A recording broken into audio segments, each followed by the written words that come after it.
old slave wisdom, nigga. I have no way to verify if this worked. I guess I do, in a way. I just watched a clip on the... Welcome to the show, by the way. I just recorded... I didn't record anything. I'm saying welcome to the show. I'm laughing. I'm laughing from the jump because I just seen Chris Brown tell this story about Kanye West, but he wasn't saying the name Kanye West. About how Kanye joined him in a nightclub, and apparently it was supposed to be a good situation. This was supposed to be fun. We're all famous. We're all just fucking getting all the women, having all the attention on us in the club. And he goes with him, Kanye and Chris Brown. And then I guess Kanye is on stage ranting about the music industry and about Jewish people. And I'm like, Kanye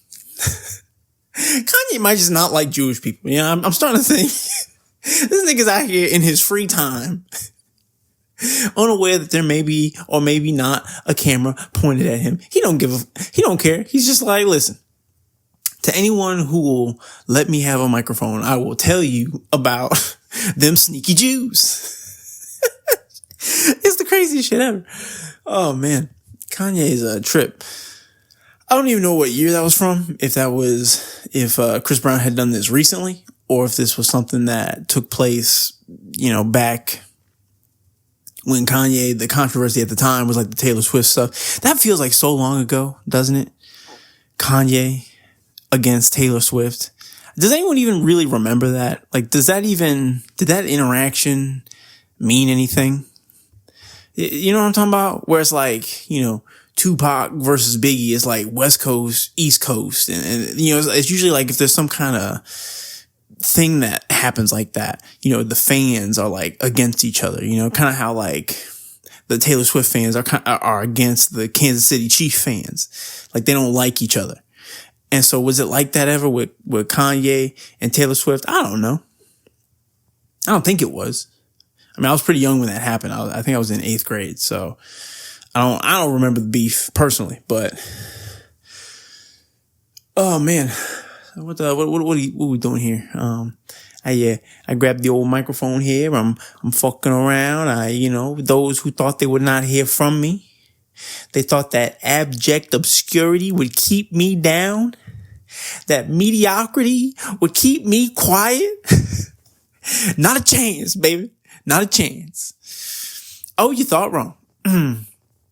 You are definitely going to be hearing from me. It's nightcast vibes. We're chilling. We're chilling. We're in the bedroom. We're vibing. I wasn't even going to do this. I was like, I probably should just either get the little last bit of some work done, or maybe I'll just go to bed or whatever. Or just, zone out to some good old brain rot from YouTube. But I couldn't do it. I was like, you know what? I'm feeling good. I'm gonna grab this here. I'm doing it through the iPhone again. I'm not messing with the fancy microphone for this because it's too fluid. I can't stop it. It's just like, all right, we just grab the first thing you can and just turn that bitch on. And so that's what we're doing. I'm just getting back from Colorado, visiting my peeps up there. And I spent the past 2 weeks with a baby because, my buddy and his wife, they have a baby. And being around babies is very sobering. It's, there's something almost enlightening about it where you're just like, this is what it's all about. I mean, from a, I guess like carnal, if you want to use like a biblical word, or just like biological standpoint, it's like, this is the most important thing that we could be trying to accomplish, like bringing a life into this world. And it's like, whoa, I don't know. It's one of those weird things because it's like a reality check, because I spend most of my time doing this, right? This is like my thing that I'm, like in the way that people try and have children, and it's this very important, beautiful task that they are doing for both themselves and for society, because they are bringing a responsible young citizen into the world, and raising them up. Whereas I spend all of my time thinking about what would be a funnier way to tell that dick joke. Trying to think of just stupid random things all day.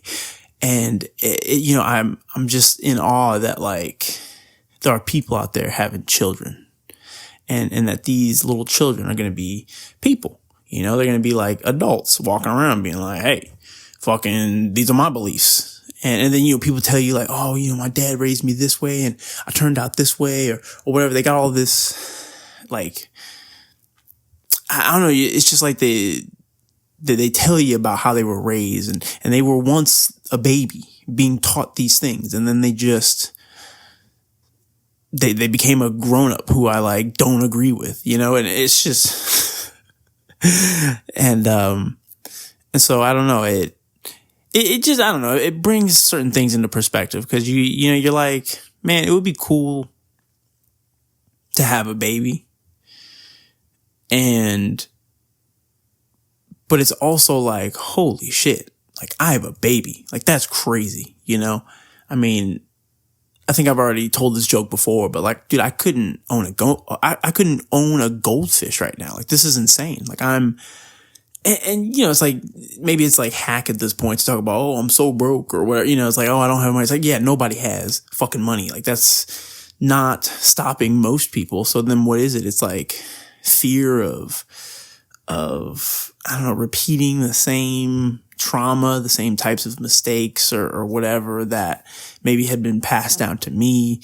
It's like, maybe that's it. Or maybe it's just selfishness, where like I can't be bothered to let go of my inner child, because when you bring a child into this world, this is now the child on campus. Like this is the baby that needs caring for. And because I'm so selfish, I don't want to give up that position, because I'm the baby, it's like that's my spot. I don't want to give the baby spot to an actual baby who needs my just utter devotion and time and effort put into taking care of this baby. And so that probably means, I mean, you could get depressive about it and be like, oh, well, I got to give up my dreams now or whatever. It's like, well, maybe, or you just need to lock in and really press into those dreams. You need to make money. You need to be involved, because it's not even just like a money thing with me, but it's like a time thing with me, where it's like I have things that I want to do for me.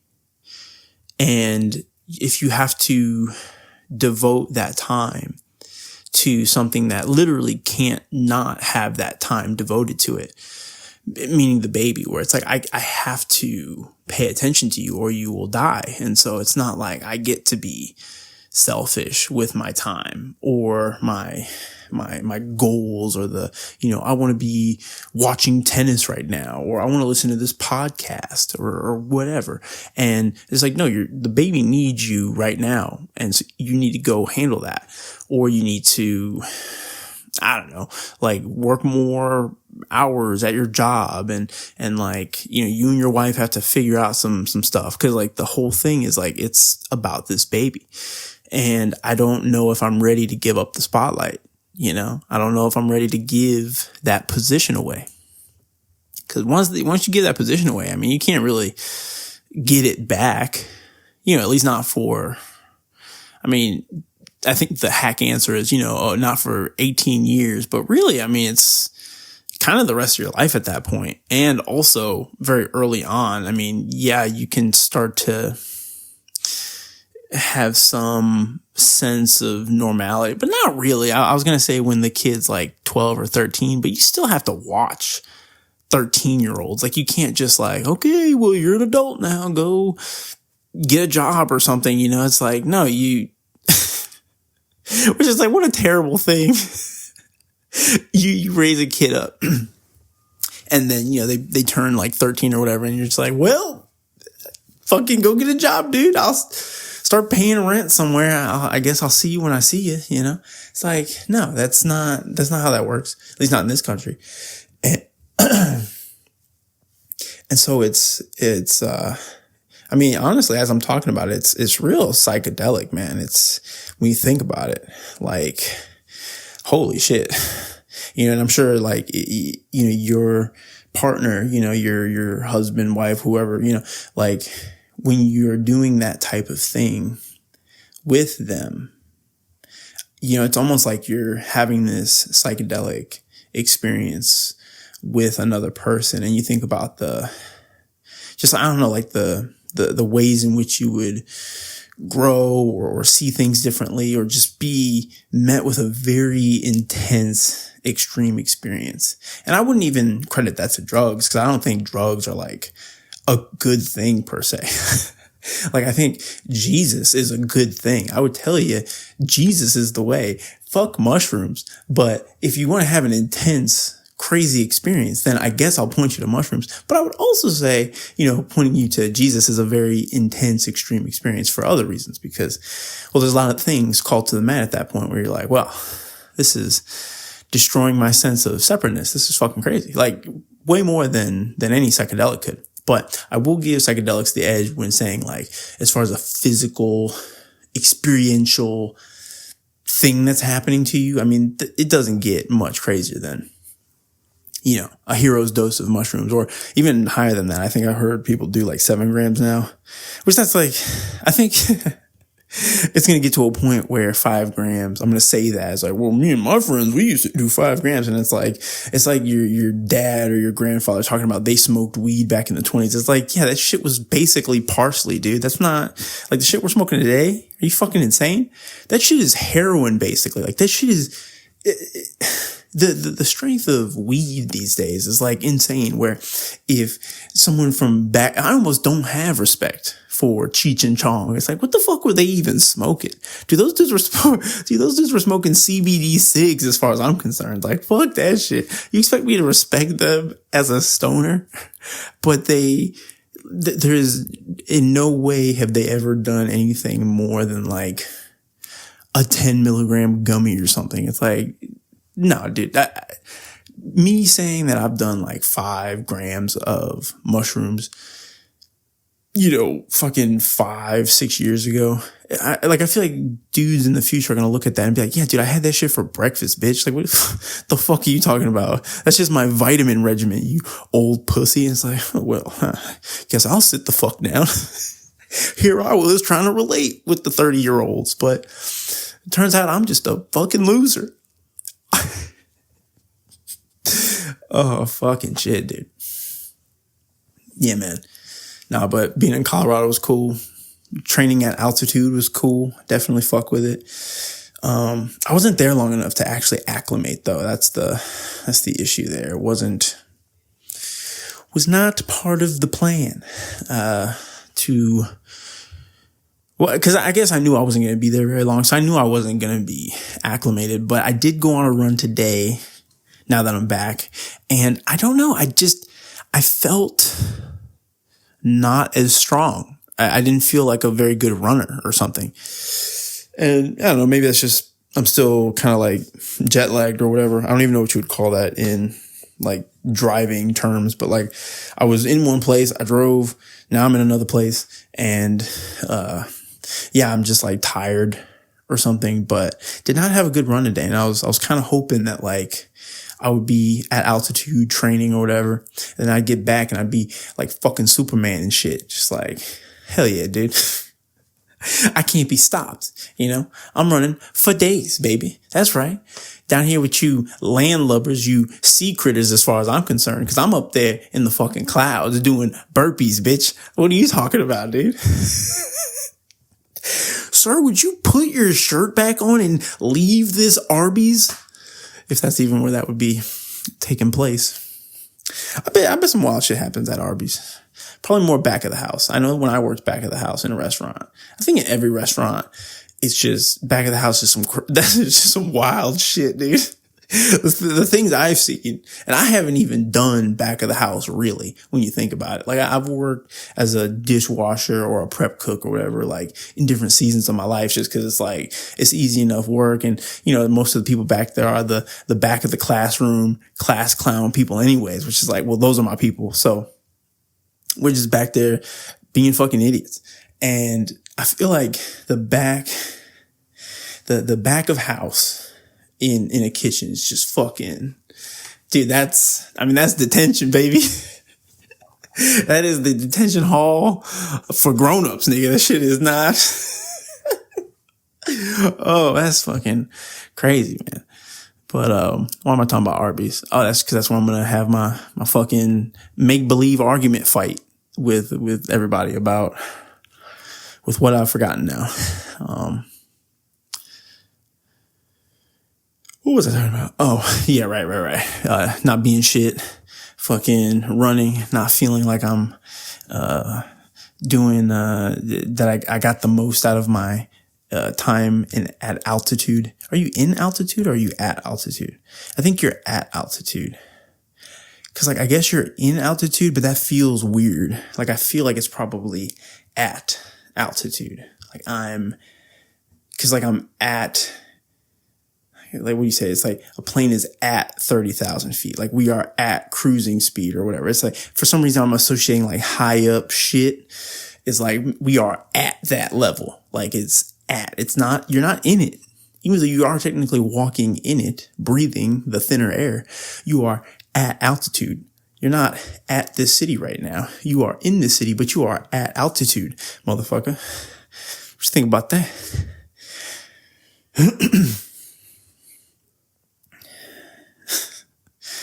Oh, man. Shit's wild. Shit is wild, baby. See, now I've been considering the whole doing shorter episodes, and I think this would be like that, concise. But see, I don't know, man. I just feel like the 10-minute podcast thing is like, what is that even? Like, what are you talking about? It's not a 10-minute podcast. That's just you leaving a voice memo or something. But it's a thing. I mean, people are doing it, It seems to be, short form content seems to be the thing. So, maybe the like 10-minute video here, 10-minute video there, that's the fucking way. You know what I'm saying? I was traveling recently, right? Do you remember that part of the story? And, I was driving through, I guess I'll say the names of the towns. I don't know. I don't want to put anybody on blast, but, we were driving through Amarillo, Texas, right? And, anytime you're in an 800-mile radius of the city of Amarillo, that you see those billboards on whatever interstate talking about, like, go get a 72-ounce steak. This steakhouse is fucking sick. Like, get a good, proper Texas steak at this steakhouse. And so I'm like, dude, for the past 4 years, I've been driving literally down that same interstate. I think it's I-40. And I'm like, bro, it would be so nice to just fucking get a steak from that place. I bet it's sick. For a while, I wanted to do the 72-ounce challenge, but I want to enjoy my steak. I'm not going to sit there and fucking gorge myself, especially, on a stage. They make you eat it like on stage. And I'm like, I've humiliated myself enough on a stage, I think, for my entire life, actually. So I don't need to go and do that via eating, like putting myself on display like some fucking zoo animals, like watch me eat too much food and probably puke or something, or I don't complete the challenge and I have to pay like $3,000 for that steak. It's like, oh, fucking great. Are you people happy with what you just watched here? You watched a desperate man just fucking crumbling under the pressure as he's beginning to understand that he just can't wash the dishes to get out of this one. He's actually going to have to pay.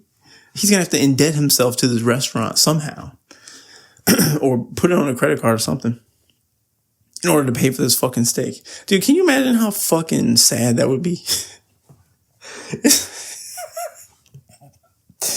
oh fuck, dude, someone who like doesn't complete that challenge and they have to pay a fuck ton for a steak. But even just paying like $300 or even $3,000. I'm sure there's steaks out there that are like $3,000 and you're paying for this fucking steak in a credit card or with a credit card, at a credit card, whatever, that you're paying with this thing with a credit card. And you're just like, my fucking life. I'm now in debt because of a fucking steak, a fucking piece of meat. And now here I am just fucking ready to kill myself. But anyways, so I'm at this steakhouse. Bit of a tangent. It's all about the weave. Like Donald Trump says, it's about the weave. Sometimes you go too far out with the weave. You got to bring it back. You know what I'm saying? It's weaving, baby. We weaving. But no, so I'm at the steakhouse and the experience was not good. I mean, I'm not trying to like make this my voice, my verbal, like Google review of the place. But because there's another point that I'm getting to here, but I do have to begin that journey to that point by saying that place, it kind of fucking sucked. Like it wasn't a good situation. I don't know. It was weird. The fucking, it was like that touristy, hokey fucking shit where it's like they got all the dead animal heads on the wall and it's like a real like hokey Texas fucking place and they got the saloon doors and all the waitresses are wearing old timey dresses and cowboy hats. It's just fucking corny bullshit like that, right? It's like Disney World. And you go in there and they sit you down and they got all the different steak options. It's expensive as shit, first of all. And which I wouldn't have minded paying as much as I did for my steak if the experience had been better. Like if it felt like a real like Texan steak experience. I don't know. Like, I mean, maybe what I'm expecting is just like some bullshit you see in movies, but like I feel like there was some experience that I did not get that I thought I was going to get. And so, I'm there and my waitress or whatever, the waitress for our table, she was like kind of a bitch. And I'm like, what, you're not excited to be here? Like you're fucking wearing a bow tie. Like what do you, like the cowboy tie or whatever? Like you're literally wearing cowboy boots. Like what do you, but to her defense though, like I can appreciate how that job is a shitty fucking job, probably. Like, there's no way that's a great job. And cause I've been a server, I've been back of house and I've been front of house. You know what I'm saying? It's like, I've been a server and that shit is fucking whack, dude. Like, servers, dude, anyone who's like mean to a server can like suck a fucking dick, dude, because that job is, it's hard and it's like kind of, or it can be, I don't know, just like maybe like any job, just demoralizing where you're like, serving people hand and foot and they're like not nice about it or they're not as nice as you'd like them to be. And you're just like, you know what, dude? Like, but you can't say that because you're customer service. You're front of house. You got to be all smiles. So you can't tell this person to suck a fucking dick or, hey, dude, you don't like that? You can get the fuck out of this restaurant. And also, your wife's not that cute. Just saying, and just walk away and watch as he like gets pissed or whatever. But, it's like, the job is not an easy job, like physically or emotionally. And so, she's working in this place and it's like touristy, it's bullshit. It's like it's all the things, right? It's a terrible restaurant to work at, and working at a restaurant in general is like a terrible thing, right? And so, she's kind of a bitch. And I'm like, okay. That's like every interaction with her was like she couldn't give less of a fuck about what I was trying to say to her or just like asking. I wasn't even being like a creep or like I was trying to like hit on her because, she was kind of cute or whatever. So I could see where being in a touristy restaurant, being a waitress, you're right off the interstate and you just got dudes like hitting on you all day. Like that might be kind of annoying or put you in a bad mood. But also it's like, bitch, I just want to know what the fuck Texas fries are. I've never heard of Texan fries. Like what the fuck? I'm not trying to get your phone number or something. Like I just want to know what Texas chili is. I'm not from Texas. Excuse me. Fucking bitch. You know, it's like, I'm not asking you calculus. You know what I mean? It's like, just answer the fucking question. How long have you been working here? Anyways, but, you know, so I'm fucking, you know, I'm dealing with that. And, you know, I got this like corny environment around me and the food is like mediocre. Like it's not that great. Like it's okay, but it's not what I should have paid for it. Like Texas Roadhouse is better. It's a better steak situation than that fucking shit. And yet they're the ones who are like, oh, come see our thing. It's like the 72 ounce challenge. Like come fucking today and try the steak. And when you read the little cups that they give you, you know, your drink comes in, it kind of tells like a about us page. You know, it's the, like fucking history of the restaurant. And so I'm reading it and, you know, it sounds like it started out as like a legit place where it's like, yeah, this is where cowboys used to come and fucking like do the damn thing. You know, they used to eat fucking steaks and, you know, like actually be fucking cowboys, you know, in this restaurant back in, you know, 18, whatever the fuck. 18, whatever the fuck, black people not allowed in here, you know, whatever year that was. And you know, it's like, it was actually cool at one point. So this is my bigger point. This is why I had to say all that shit. Cause the bigger point of what I'm trying to say is like, that was once a cool spot and now it's not.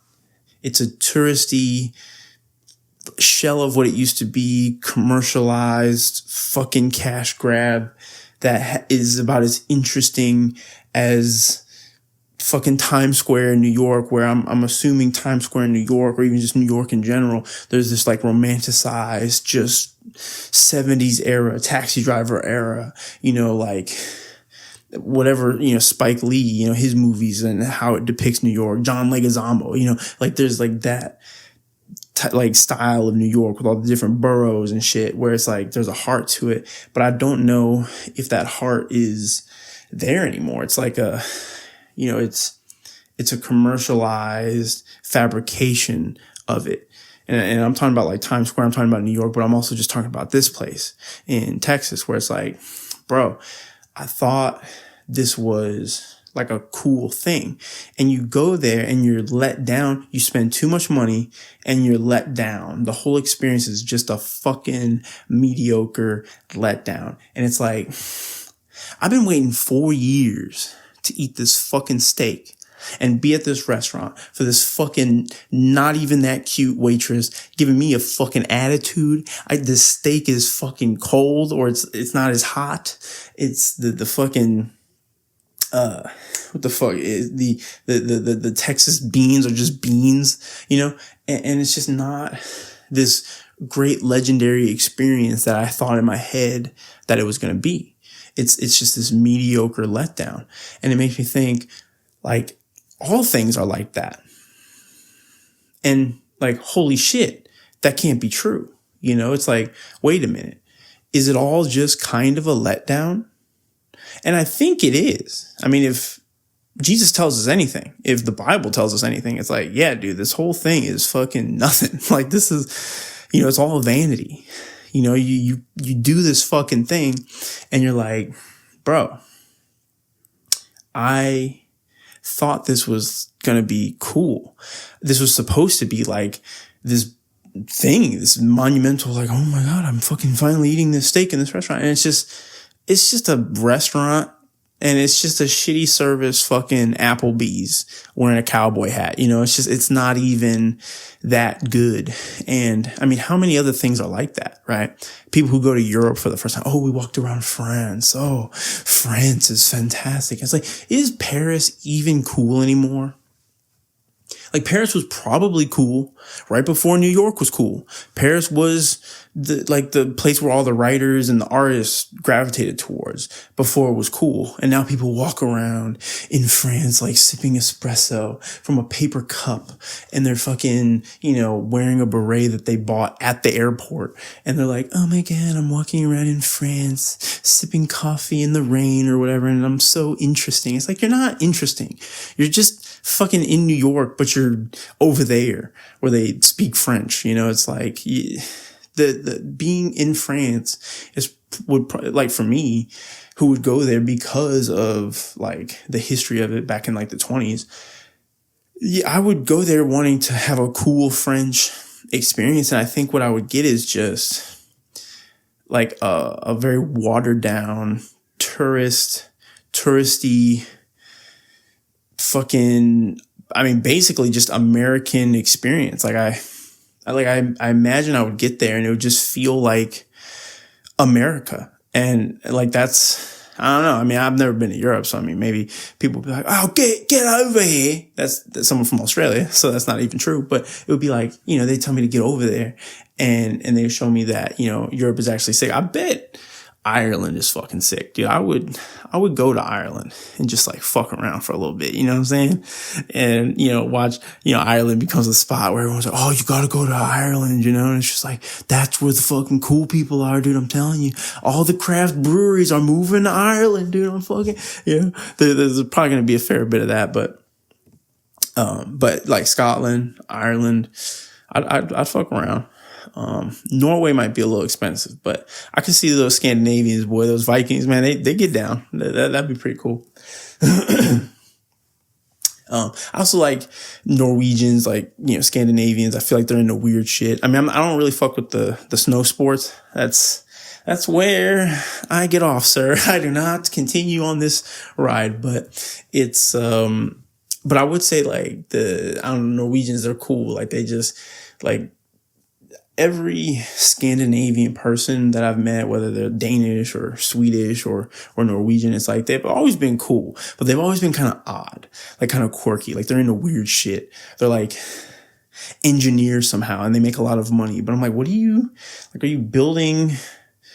Like what are you fucking playing with metal Legos? Like, I don't understand what you're doing. And, they're just like,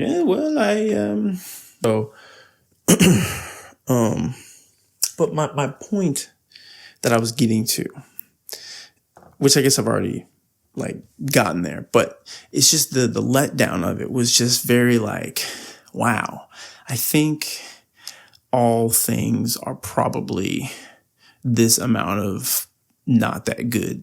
Like, it's fine. Like, don't get me wrong, it's fine. No one's saying it's not fine, but it's just like, was this worth me getting my hopes up, getting all excited for the past like 4 years?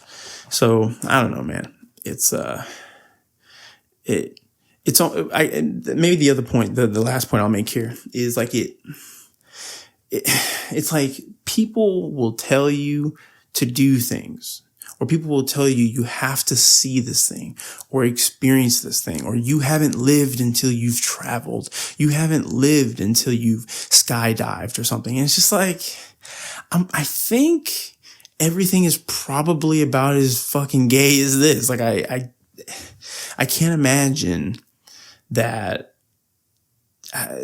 like it gets, like obviously it gets better than that. But if you're looking for external experiences to validate, to complete you, to fill you or whatever, and make you feel some kind of way, it's like, that's the problem.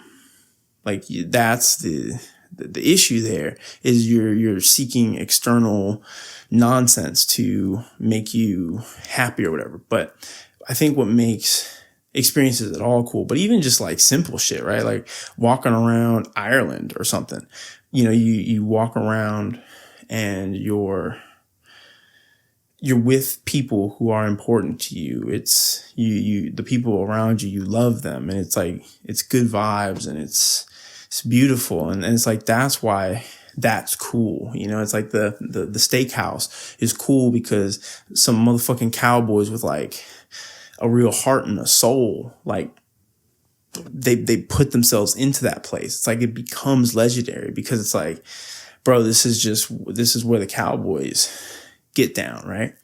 And so it has an energy to it. It has like a real thing, and it's about like the community of cowboys or whatever. It's like it's about the community of the thing. And it doesn't really matter where you are then at that point. I mean, I'd rather not be in some like war-torn part of Africa, like in the jungle or some shit. Like maybe that would kind of suck, but even that would be kind of sick. You know, you're with your boys trying to hunt like a jaguar or whatever. Your one buddy starts getting fucking ripped apart by some monkey. You're like, oh, fucking Kevin, no. Oh, Kevin. Oh, you see how he got eaten by that bamboo? It's fucking crazy. Baboon is the word, not bamboo. What the fuck did I say? Bamboo. Oh, that's the stick. That's the stick that pandas eat. No, we're not talking about that. I'm talking about a baboon. My boy, my homie, fucking T-Slice. Kevin. Why do we call him T-Slice? Because that's just fucking the first thing we thought of. We were all 7. But T-Slice, a.k.a. Kevin, a.k.a. fucking just got ripped apart by a baboon. Fucking dead as shit, dude. Fuck that, man. But it would be kind of a sick story to then tell about, you know, Kevin. And just in his honor. And we go out. We have a whole day we create. It's like we go out and we fucking hunt monkeys, dude. It's great. It's like, remember Kevin. 9-11 Kevin. That doesn't even make any sense. 9/11 Kevin. Oh, fucking shit, dude. But yeah, I guess that's my takeaway. My point is just fucking everything is kind of not as good as you might think it's going to be. It's like, wow, this man is a fucking philosopher. Holy shit. You done figured out something real deep there, boy. It's like, yeah, shit's kind of gay, dude. That's my big philosophical contribution to the world. It's like, what did Socrates say? Oh, that's fucking, what did fucking jazzy idiot fucking podcast guy say? Everything is fucking gay, dude. But it's all right. It is what it is, you know? Fucking Texas. Oh man. I do like me some Texas though. I do enjoy me some Texas. I think you got to get to the real parts of Texas. You can't be hanging out where the tourists be at. You got to get to the real heart of it, dude. You got to get in there. Fucking wherever the Cowboys at right now. I don't even know where the Cowboys at right now. Well, I'm trying to figure out where the cowgirls at. You know what I'm saying? Where we at, ladies? Come on now. Fucking someone. Can I get a 1-2 step to my fucking, hey, raise your hand? Nope. Okay. Very good. Oh shit. That's fucking hilarious, dude. It's fucking hilarious, man. Was there anything else? Anything else? Dude, should raise your hand if is there nothing else? Because then we will end the episode. Going once, going twice.